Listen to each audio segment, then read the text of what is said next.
Meanwhile, South Sudan's government and the main rebel group have signed a power-sharing deal in the Sudanese capital, which they hope will end years of conflict. But smaller opposition groups have refrained from signing the deal. Under the new deal, former Vice President Riek Machar will be reinstated into his old post as he was present during the signing of the agreement by representatives of the government and his group at the security compound in Khartoum. The agreement, which was reached earlier this month in talks in Uganda, provides for creating a new 35-member government comprising 20 ministers from the current government of President Salva Kiir. Mr. Machar's SPLM-IO rebel group, which will also have 9 portfolios, and the rest will go to other opposition groups. Meanwhile, the Sudanese government is defending its decision to give each parliamentarian the sum of $40, which it says is a loan to buy cars because they currently use motorbikes to move around. South Sudan's presidential spokesman, Ateni Wek Ateni, says the money has been set aside as part of its year's national budget for the MPs who had a right to mobility. Reports from the country's capital, Juba, say the MPs were handed the money in cash. The country's economy has been wrecked by a 5-year civil war, and earlier this month, a UN report warned that atrocities committed in the conflict may amount to war crimes. Meanwhile, some 40,000 Libyans from the city of Tawega, who were forcibly displaced during fighting in 2011 between rival factions, are desirous of returning home. A nascent peace deal might hold the key to their return, but for now, their future remains uncertain.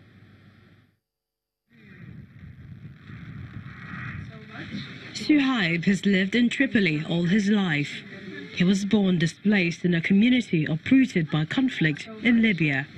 His mother, Amina, was among 40,000 Libyans from the city of Tawega, forcibly displaced during fighting in 2011 with rival factions in nearby Misrata. Tawega's residents were accused of supporting a military siege of their city by Muammar Gaddafi, part of his failed attempt to crush the NATO-backed revolt that overthrew him. We lived in this one room like that for a year, or almost 2 years. You know, I used to cook and sleep in it until some charitable people helped me.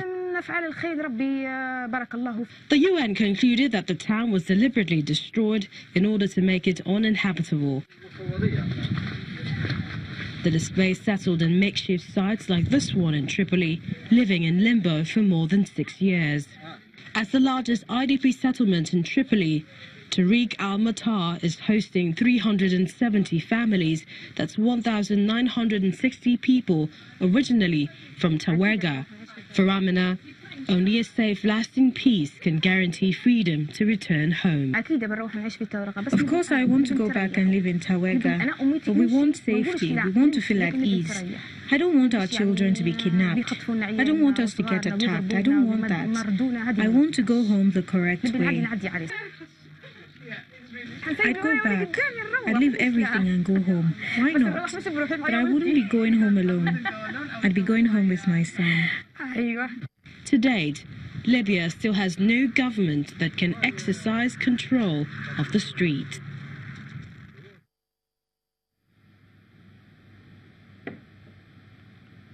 The United Nations has expressed deep alarm at the persistent reports of human rights violations and abuses in Cameroon. Speaking on behalf of the High Commissioner for Human Rights spokesperson, the UN Secretary of the UN Secretary General, Stéphane Dujarric, said there had been violations reported in the English-speaking northwest and southwest, as well as extreme northern regions of the country. The situation has worsened as there are reports that armed elements have carried out killings, kidnappings, as well as on local authorities, as well as extortions and burning down of schools.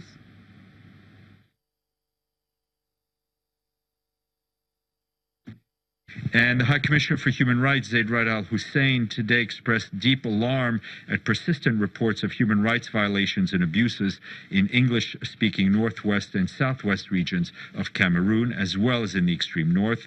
He said this was regrettable that the government of Cameroon had failed to grant the Human Rights Office access to the northwest and southwest despite repeated requests. The High Commissioner said that heavy-handed security responses that the government appears to have employed since October last year will only make matters worse for the women, children, and men caught in the middle. To prevent the situation from deteriorating further, he urged the government to launch independent investigations into reports of human rights violations by state security forces, as well as abuse by armed